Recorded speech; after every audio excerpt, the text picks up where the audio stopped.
Fuunee kabajamtootaaf daawwattootaa hordoftoota keenya nageenyi koo kan jaalalaa fi kabaja bakkaa fi lafa jirtanitti isiniif haa baay'atu jecha warroonni mana keenya faarawwataa tan laayik sheer gochuun nu gargaara warroonni immoo duraan wajjin turtan laayik godhaa nu jabeessaa isiniin jenna. Egaa kaadha viidiyoo baay'ee na ajaa'ibee jechuudha qabadhee isinii dhufeera. Viidiyoo kana namoonni dhaggeeffanne jirtanii akkuma kanaan duratti haadha Heaven Abeqeellesh jechuudha akka daa'imti ishee jalaa namicha mana isheen itti kireeffattee bira teechuun akka jalaa gudeeddamtee saniin booda hudhamtee sillifamtee jalaa ajjeefamte haala hin taane haala suukaneessaadhaanii hundi keenya namoonni hedduun waan kanarratti namoonni rifanne hin jiru. Kuni akka biyyatti akka sabaa osoo hin taane akka biyya akka Itoophiyaatti namoonni waan kana irrifanne hin jiru. Egaa ka haati kuni gaafa miidiyaatti baatu waan baay'ee garaa nama nyaattudha. Haala adda ta'een ilmoo isheetii haadhummaa mul'istee garaan ishee urgufamee haala saniin kan isheen gadi baatee boochee uummata muluu boochiftee jechuudha. Haa ta'u garuu abbaa manaa ishee wajjin agamma bultiin isaanii gaa'illi isaanii hin diigamne wajjumaan jiru. Abbaanis hamma dhufee jira ka amma dhugaani na kaayyetti malee na nyaadhuun jettu. Kanaaf dhugaa jirtu irratti aga viidiyoo isaan hojjetan irratti waan hubanne waan hubadhe tokkon siniif hiikuu dhufee jira jechuudha. Akkuma beekamu amma qaxaroon manni firdii jarri fichii yookaan immoo igibaanyi gaafatanii xiqimtii kana natti fakkaata xiqimtii bultii 20 maalidha dhiyaatee jira. Amma abbaan immoo akkuma argitan interview ta'ee jira jechuudha mana Iyyooba irratti. Amma inni akkaataan inni igibaanyitti gaafate ani abbaa daa'ima kanaati. Anis immoo dhugaa daa'ima kootii barbaaduun dhufaa.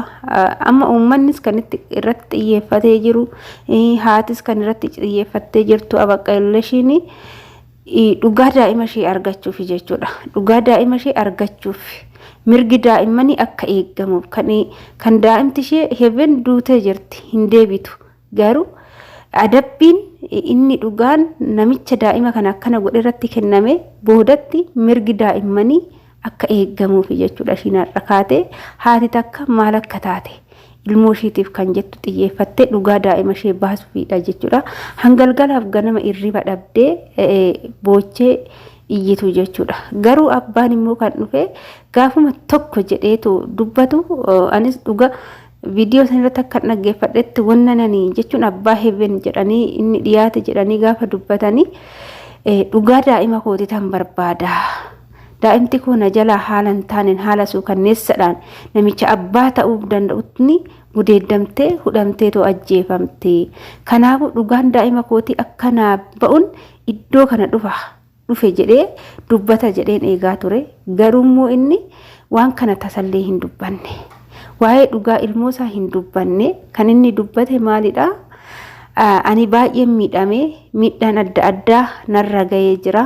Waan akkasiitiin jedhee sababa hedduu kaasee dubbatee jira. Warroonni viidiyoo dhaggeeffatan jechuudha. Wanti isaan haasa'an sababa hedduu kaasanii miidhama isaaniiti malee kan dubbate malee tasallee dhugaa daa'ima kootii barbaachaan dhufee jedheetoo hin dubbanne jechuudha. Kanallee haa ta'u jedhamee amma immoo deebi'amee maaliif waan biraallee dadhabde gaafa daa'imti kee duutu san gaafa boqattu sanii maaliif awwaala ilmoo keetii irratti hin argamne silaa ati abbaadha. Abbaan immoo maaliif jennaan ilmoo kee tokko immoo waan fedhe soo ta'e awwaala isheetii irratti argamuu qabda maaf hin argamne jedhamee yoo gaafatamu sababa hedduu kaasee sababbii karaan cufamee Jibuutiin jira ture. Karaan cufamee karaa ittiin dhufuun dhabee sababbii saniinanii dhufuu dadhabee awwaala isheetii irratti argamuu dadhabe jedhee jecha jedhu kaase jechuudha. Ishiis haa ta'u dhugaas ta'uu danda'a karaan cufamuu danda'a.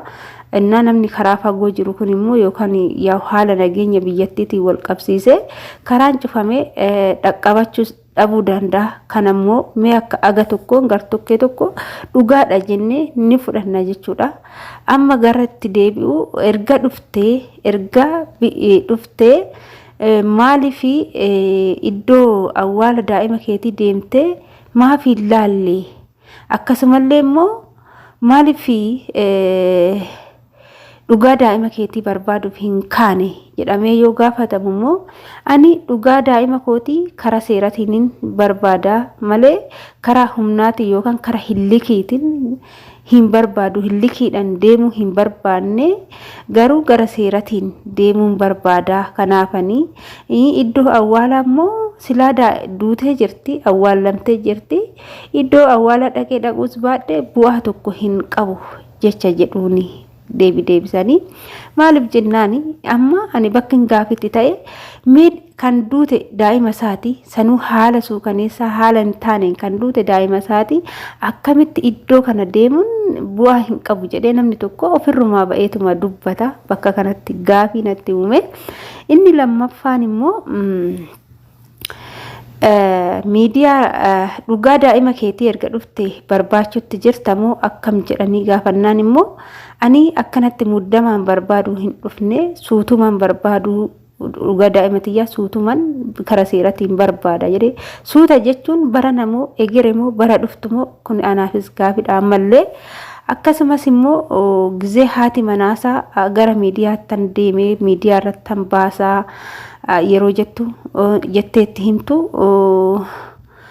illee ishiin itti himteet gara miidiyaa dhuftee gaafa san dubbatte maaliif ishee faana dhuftee hin dubbanne maaf hin dhiyaanne jennaan natti himtee dhufte garuu ani muddama kanaan miidiyaa irratti ba'uu hin barbaanne kanaafi garuu isheen immoo muddamtee dhufte miidiyaa irratti dubbatte jette.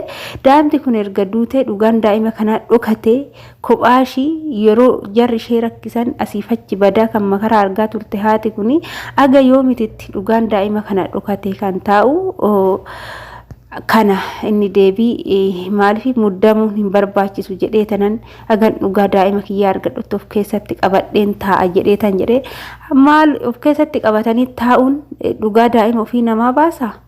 Dhugaa ilmoo ofii namaa baasa? Hin baasu. Ammas olumaa galattanii viidiyoo inni hojjete keessatti waan inni haasa'e keessatti wanti ani hubadhe yoo jiraate dhugaa irratti dhaabbannee yoo dubbanne dhugaa irratti dubbachuudhaaf olumaa galatti inni kan dhufee fi yeroo irra deddeebi'ee yeroo 20 ol kan ta'u jechuudha. Yeroo 20 ol kan ta'u immoo maal jedhe ani qabeenya ishee soquu hin dhufne. Ani qabeenya barbaachuu hin dhufne. Ani mana isheedha kenname barbaacha hin dhufne. Birri ishee barbaacha hin dhufne. Ani dhugaa daa'ima kootii barbaacha hin dhufne. Miidhama kootan dhugaa miidhama kootii barbaaduun dhufe jedhee kuni ilmoo isaatiifis miti kan dhufe yaada mataa dhuunfaa isaatiif dhufe jechuudha. Dhuunfaa isaatiif dhufe malee ilmoo isaatiif yookaan immoo quuqama ilmoon isaa jalaa miidhamuudhaaf hin dhufne. Garuu haa ta'uutii immoo akka odeeffannoonis nu gahetti jechuudha. Akka maallaqni birriin uummanni guuree fi jedhee akka baankiin akka qabsiifamu akkaawuntiin baankiin ishee akka qabamu akka qabsiifamu jedhee iyyannoo mana seeratitti galfatee jira jechuudha. Amma inni walumaa galatti ani abbaa manaa isheetii abbaa warraa isheetii kanaafuu wanti ishiidhaa godhame kun hunduu na tagabba'a jecha jedhudha jechuudha. Asuma walumaa galatti bultii namaa keessa seenuu nun barbaachisu garuu dhugaa irratti ijjennee dubbanna. Abaqeella ishillee yoo dhugaa dubbanne ishiinis guutumaan guututti wanta jiru hunda irratti hin dogongora hin qabdu jennee ishees dubbachuu hin dandeenyu. Maaliif jennaan nama waan taateef dogongoruu dandeechi. Maaliif namoonni ishee cinaa dhaabbatan namoonni ishee wajjin jiranii namoonni gorsan jiraachuu danda'u jechuudha. Haa ta'u garuu dhugaa irratti yeroo deebinu kana tokkoffaa irratti birrii akkaawuntii baankii qabsiisuudhaaf karaa seeratiin iyyannoo galfachuun maaliif barbaachise?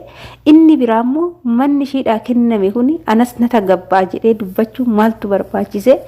Walumaa galatti namni kun miidhama ilmoo isaatiif osoo hin taane faayidaa isaatiif karaa miidiyaa kana akka dhufe nama miidhamaa fakkaate miskiina fakkaate nama rakkoon irra gahe fakkaate mataasaa gadi qabate kan ishiidhaan godhame kun akka isaafis godhamu barbaadee nama dhufeedha jechuudha. Dhugaa rabbii waaqni dhiira akkana namarraa qabu abbaa akkanaatu namaaf hin kennin dhugaa oo dubbanne jechuudha. Maaliif jennaan dhugaa ilmoo isaatiitu dursamoo amma haadha heefe yoo fudhanne guyyaa takkitti kan waan akkanaati yookaan immoo rakkadheen jira rakkoorran jira na gargaaraa hin jenne dhugaa daa'ima kootii naa baasaa dhugaa ilmoo kootii naa baasaa uummata koo maaloo na bira dhaabbadha dhugaa ilmoo kootii naa baasaatti malee saantimii takka rakkadheen jira waan nyaadhu dhabee beela'een jira na nyaachisaa hin jenne jechuudha. Isheen agabuu ishee garaa ishee hidhattee asiif achi fiiddee dhugaa ilmoo ishee barbaachuuf garuu haalli ishii bakka yeroo haalli jireenya ishii hunduma garaa nyaate uummanni maallaqa walitti qabee fi akkasumas immoo Adaanech Abeebee haala ishii ilaaltee mana kiraa yoo qabatte jarri daa'ima ishee jalaa akkas godhasuun waan ishee doorsisaniif sababa ishee doorsisaniif immoo warroonni isheen kiraatti qabattu sababa keetiin gibbiin keenya rabbashamuu hin qabu kan jedhan ari'uurraa kan ka'e iddoo itti boqattu yookaan iddoo kiraatti qabattu dhabdee waan rakkatteef manni kun iddoo isheen itti boqatteetu dhugaa daa'ima ishee ittiin barbaaddattu jedhamee kennameef malee ishiin naa kennaa jettee yookaan immoo afaan baastee kadhatteeti miti manni kun kan kennameef jechuudha. Kanaaf inni amma maal barbaadee dhufe qabeenya ishiidhaa kenname kana yoo wajjin jiraatan waliin yoo wajjin jiraatanis nu bultii namaati wani nu galchu hin jiru garuu yookaan immoo akka qixxeetti addaan qooddamuuf nama qabeenya jecha dhufe malee nama quuqama rifaatuun takka irra hin jiru jechuudha. Ilmoo isaatiif fuularraa ifa jechuudha. Yeroo hundarra deddeebi'amee gaafii yoo gaafatamu miidhama isaa dubbata malee boqachuu ilmoo ishee isaa haala hin taaneen haala suukaneessaadhaan haala bakka baay'ee tokko namatti dhagahamu daa'imti kun daa'ima waggaa 7 taate gudeeddamtee namicha abbaa ta'uuf ajjeefamte dhugaa ilmoo isaa barbaaduu hin dhufne jechuudha. Dhiirri dhiira odoo akka dhiirati qaata emrijaa wanta addaa fudhate yookaan warra ilmoo isaa akkas godhe sanu qaata taa'eef ka'ee wallaalchisa jechuudha. Kuni dhugaa maqumaa surree ol hidhatee deema malee dhiirumaa yuunatti fakkaanne abbaan akkanaa maali abbaan du'a ilmoo isaatiif hin quuqamne duuti ilmoo isaa isa hin gubne ganaa qabeenyaaf jecha qabeenyaaf gubatee dhufe jechuudha. Ana baay'ee natti dhagahame maaliif jennaan ishee dubartii santu irra dhugaa daa'ima kanaa u'uu jedhee uummata boochisee agana akka dubbatamuu fi agana akka dhageettii argatu dhugaan daa'ima tana akka dhageettii argatu kan godhe ishee dubartii kana malee inni dhiiraa ofii biruman jira jedhe maaliif gadi hin baane kanarra fiigee dhufe miidhamaa fakkaatee kan dubbatu kaleecha isheen gizee u'uu jettee akkasitti jedhu san maaf gadi hin baane maaf hin dubbanne anis dhugaan qaba ilmoo kooti na jalaa du'e ishii faana haadha manaa isaa faana maaliif yoo isheen muka jirmatti kuftu san aga tuffatee qoysuuta kan jedhuun egeree bara dhuftu dhugaan daa'ima kanaa kan ba'u. Kanaaf ani akka nama tokkootti namni tokko kan waan namarraa baratan akka abbummaatti waan sirraa baradha jedhee yaadee ture garuu akka abbummaatti homaa tokko sirraan baranne jechuudha. Of jaalattummaa ofiif jiraattummaan sirraa baradhe malee akka abbaan ilmoo ofiitii quuqamu akka abbaan ilmoon isaa yoo miidhamte miidhamni ilmoo isaa isa gubu sirraa hin baranne jechuudha. Fuula keetirraallee hin ifu jechuudha. Abbaa qabeenya so'uu deemu dhiira sobaa dhiira fakkeessee dubartiitti siiqee dubartii san immoo ilmoo irraa godhatee irraa dheechee gaafa dubartii sun sababa garaagaraatiin immoo waan ishee dhaabe deebi'ee qabeenya isaa ishee san barbaacha dhiira dhufe abbaa akkasii abbaa sobduu akka taateen sirraa baradhe malee abbaa dhugaa yookaan immoo abbaa quuqama ilmoo isaa qabu sirraan baranne garuu abaqeellesh jechuudha haadha manaa haadhummaan maal akka ta'e ilmoo jechuun maal akka taate haadha jechuun maal akka ta'e gaheen haati takka ilmoo isheetii qabdu miidhamni ilmoo agam akka nama gubuun irraa baradhe jechuudha haadha manaa keetirraa. Kanaafuu siniin jechuu jaaladha. Amma inni walumaa galatti qabeenya barbaadee dhufe malee dhugaa ilmoo isaa barbaadee hin dhufne. Kuni dubbii isaa keessatti ifa qullichi jedhee taa'a. Namni kaa ifa baasee ani qabeenya fan dhufe jedhee dubbachuu sheemidha waan ta'eef irra qaqqabee dubbate malee dubbiin irra qaqqabaa hin qabu. Waan inni dhufeef sirriitti beekamaa siniin jedha. Ani viidiyoo koo asumarraa nan goolaba. Waan na wajjin turtaniif ulfaadhaa galatooma. Yoon ballechaa qabaadhe dhiifama siniin jecha hanga viidiyoo biraatti walitti deemnutti turtii gaarii siniif haa ta'u. Bye bye.